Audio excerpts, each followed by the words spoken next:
tidak ada hambatan yang terlalu tinggi dalam melaksanakan tahapan-tahapan di Kabupaten Kepahyang. Ya cuma hambatan kita di Kabupaten Kepahyang ini cuma cuaca.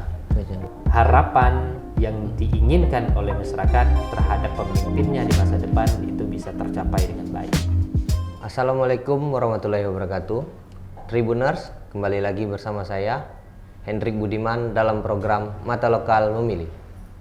Baiklah Tribuners, saat ini kita telah bersama Ketua KPU Kabupaten Kepahyang, Bapak Ikro SPD. Apa kabar Pak Ketua? Alhamdulillah sehat, dalam kondisi sehat-sehat semua.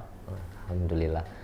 Baik Tribuners, KPU Kepahyang telah sukses menyelenggarakan Pileg dan Pilpres 2024.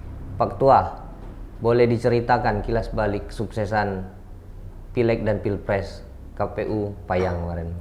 Oke, terima kasih semuanya Tribuners yang kami hormati. Perkenalkan, saya Ikro, Ketua KPU Kabupaten Kepahyang. Dalam hal ini perlu kami sampaikan bahwasan dalam melaksanakan tugas dan wewenang kami sebagai anggota KPU, kami dibagi dalam 5 divisi. Pertama, Ketua sebagai divisi keuangan rumah tangga. Selanjutnya adalah divisi perencanaan yang dijabat oleh Pak Indra. Ada Pak Nur Hasan yang menjabat sebagai divisi teknis penyelenggara, Pak Antaka sebagai divisi Parmas dan SDM, dan Pak Iin Gustiawan sebagai hukum dan pengawasan, dan sekretaris KPU Kabupaten Kepahyang adalah Pak Rizon Gumanti. Dalam melaksanakan tugas pengambilan keputusan KPU sesuai dengan aturannya adalah secara kolektif. Berarti seluruh keputusan diambil sebelum ditetapkan adalah diambil melalui pleno secara kolektif 5 orang komisioner. Itulah mekanisme yang dalam pengambilan keputusan di KPU. Kita alhamdulillah pada tahapan-tahapan pemilu dan pemilihan legislatif dan pemilihan presiden di Kabupaten Kepahyang kemarin, kita sudah melaksanakan tahapan-tahapan dengan baik dan benar. Dan alhamdulillah selama tahapan itu mulai dari perencanaan, pencalonan, sampai pemungutan dan penghitungan suara, dan terakhir rekapitulasi. Dan rekapitulasi tidak ada persoalan-persoalan yang terjadi dan kondisi di Kabupaten Kepahyang nyaman, tentram, aman dan damai. Jadi kita ucapkan terima kasih kepada masyarakat Kabupaten Kepahyang yang telah berpartisipasi dalam tahapan-tahapan pemilihan, baik itu pemilihan legislatif maupun pemilihan presiden. Pada intinya seluruh proses yang telah dilalui, baik itu tahapan pendataan yang dilakukan oleh KPU Kepahyang, tahapan pencalonan, baik itu pencalonan legislatif maupun pencalonan presiden, itu berjalan dengan baik dan benar. Untuk partisipasi pemilih di Kepahyang seperti apa Ketua? Ya. Bisa diceritakan gitu. Sehingga dengan proses yang berjalan ini, alhamdulillah kita mendapatkan partisipasi yang cukup tinggi, yaitu di angka 82% dari jumlah penduduk yang ada di Kabupaten Kepahyang. Untuk hambatan kemarin pas penyaluran logistik atau seperti apa itu Ketua? Ya, pada saat tahapan-tahapan pendistribusian logistik kemarin, sebenarnya secara hambatan tidak ada terlalu banyak hambatan yang ada. Cuma ada kekhawatiran saja pada saat sebelum dilakukannya tahapan pendistribusian.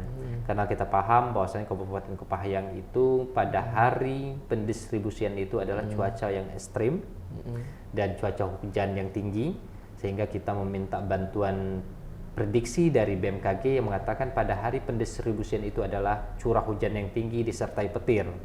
Cuma kebetulan tidak pakai Zeus saja petirnya pada saat itu. Sehingga kita ada kekhawatiran pada saat itu. Sehingga kita mulai dari malam harinya kita sudah berpikir bagaimana mendesain seluruh armada-armada untuk pendistribusian. Sehingga di pagi harinya logistik itu sudah berjalan karena prediksinya sore akan hujan. Sehingga sebelum pukul 4 sore logistik pemilu itu sudah sampai ke desa-desa yang dituju, sehingga alhamdulillah belum hujan belum turun, logistik kita sudah sampai ke titik-titik tepat pada tempat desanya, sehingga kita bersyukur logistik kita pada tepat waktunya pada saat itu. Untuk sengketa kemarin itu Ketua, seperti apa? Ada sengketa dalam proses pemungutan suara atau seperti apa? Alhamdulillah di Kabupaten Kepahyang dalam proses dari penetapan calon yang notabene-nya biasanya terjadi adanya sengketa administrasi pada proses pemilu 2014-2024 kemarin, kita tidak ada satupun peserta pemilu yang melakukan gugatan. Semuanya sudah proses sesuai dengan mekanisme yang benar, sehingga tidak ada gugatan administrasi maupun sengketa administrasi. Begitu juga setelah dilakukan pemungutan dan penghitungan suara, alhamdulillah juga di Kabupaten Kepahyang tidak ada yang melakukan gugatan secara terkait dengan hasil pemilu di Mahkamah Konstitusi. Cuma ada satu gugatan, itu gugatan perdata yang dilakukan di pengadilan, dan itu sedang kita lakukan proses penjawabannya terhadap apa yang menjadi pokok gugatannya. Nah, Tribuners, kini KPU Kepahyang kembali ditantang untuk menyukseskan pilkada serentak pada 27 November mendatang. Kalau persiapan untuk pilkada seperti apa ini Pak Ketua? Iya, alhamdulillah pada saat ini kita sudah memasuki tahapan pilkada atau pemilihan bupati dan wakil bupati di wilayah Kabupaten Kepahyang. Pada saat ini tahapan sudah dideklarasikan, sudah di-launching oleh KPU RI. Dan kita Kabupaten Kepahyang sudah melaksanakan tahapan-tahapan itu. Tahapan terdekatnya pada saat ini adalah penerimaan badan ad hoc itu di tingkat PPK. Nanti di bulan Mei juga nanti akan dilanjutkan perekrutan badan ad hoc di tingkat PPS. Dan tingkat PPK sekarang dari proses pendaftaran akan dilanjutkan pada saat uji tertulis menggunakan chat nanti, dan selanjutnya diwawancara dan diangkat pada tanggal 6 Mei nanti akan dilantik. Kalau dari sisi anggaran Ketua? Ya, sesuai dengan kesepakatan bersama bahwasanya Kepahyang sudah disetujui bersama antara KPU dan pemerintah Kabupaten Kepahyang itu di angka 23 miliar untuk pelaksanaan pemilihan bupati dan wakil bupati di Kabupaten Kepahyang.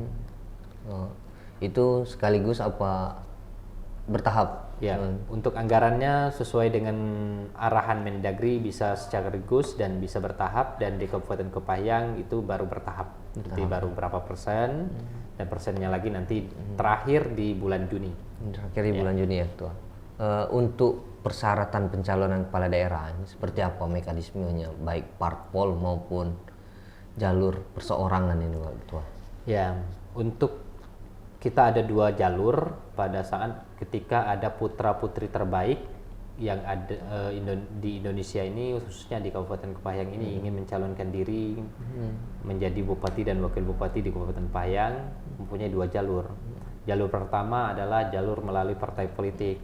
Partai politik yang bisa mencalonkan bakal calon itu, pertama dia harus memiliki 25% kursi di DPRD kabupaten kota.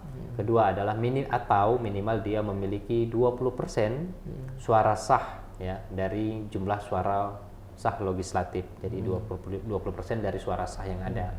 Atau mereka bisa juga melalui jalur perseorangan. Jalur perseorangan ini adalah jalur yang didukung oleh masyarakat.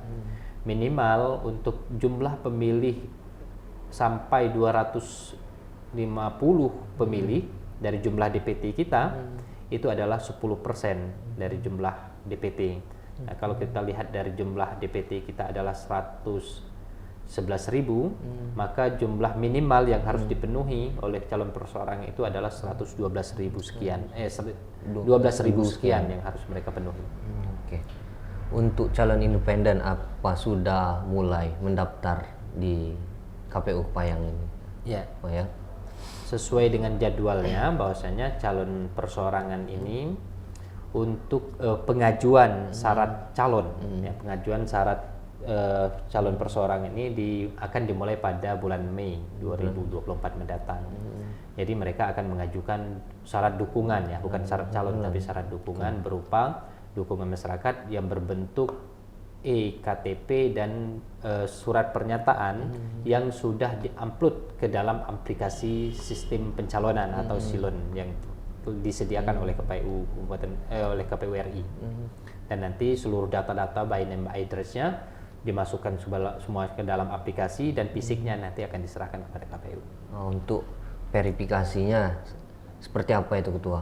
Nah, yang ini yang harus juga satu pemahaman antara penyelenggara dan juga masyarakat pada umumnya, khususnya adalah peserta yang mendaftarkan diri dari jalur persorangan. Bahwasanya syarat dukungan bagi calon persorangan ini bukan diverifikasi melalui sampling, tetapi diverifikasi secara faktual.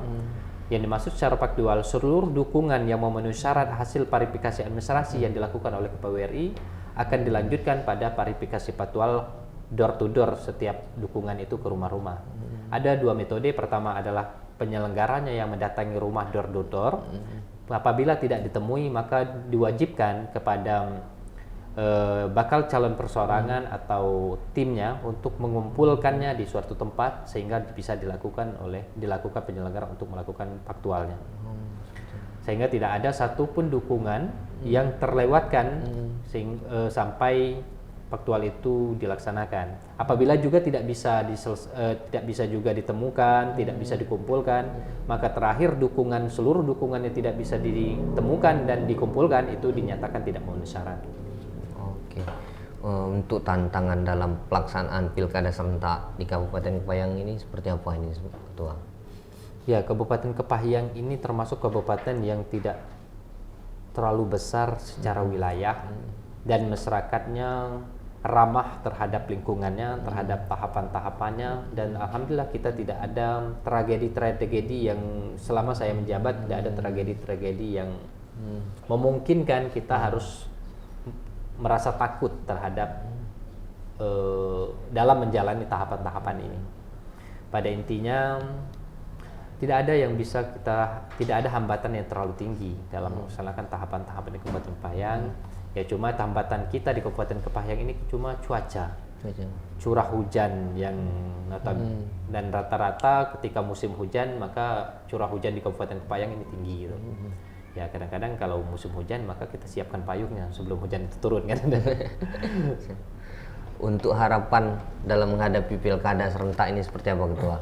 Ya harapan kita sama sih, sebagai warga negara, sebagai penyelenggara, harapan kita sama bahwasannya pilkada ini bisa terlaksana dengan baik, sukses, aman, dan pemimpin yang terpilih adalah pemimpin yang diharapkan dan dikehendaki oleh masyarakat sebagai legitimasi hak dari pilihan rakyat itu sendiri, sehingga harapan yang diinginkan oleh masyarakat terhadap pemimpinnya di masa depan itu bisa tercapai dengan baik.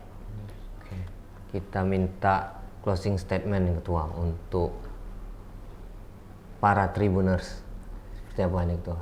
Ya, untuk kawan-kawan semuanya, para pemirsa Tribun News dan kepada masyarakat Provinsi Bengkulu, khususnya Kabupaten Kepahyang, bahwasannya tahapan pemilu sudah usai kita laksanakan dengan baik dan benar sesuai dengan yang kita cita-citakan, dan di Kabupaten Kepahyang alhamdulillah tidak ada persoalan-persoalan, dan alhamdulillah sebentar lagi akan kita tetapkan calon terpilih dan untuk DPRD Kabupaten Kepahyangnya.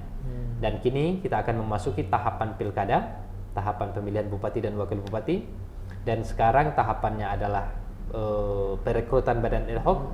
Silakan kepada masyarakat Kabupaten Kepahyang yang memiliki keinginan untuk melaksanakan, untuk bergabung sebagai penyelenggara pemilu, untuk mendaftarkan diri sebagai ad hoc. Tetap kita jaga bahwasanya Kabupaten Kepahyang ini adalah kabupaten yang damai.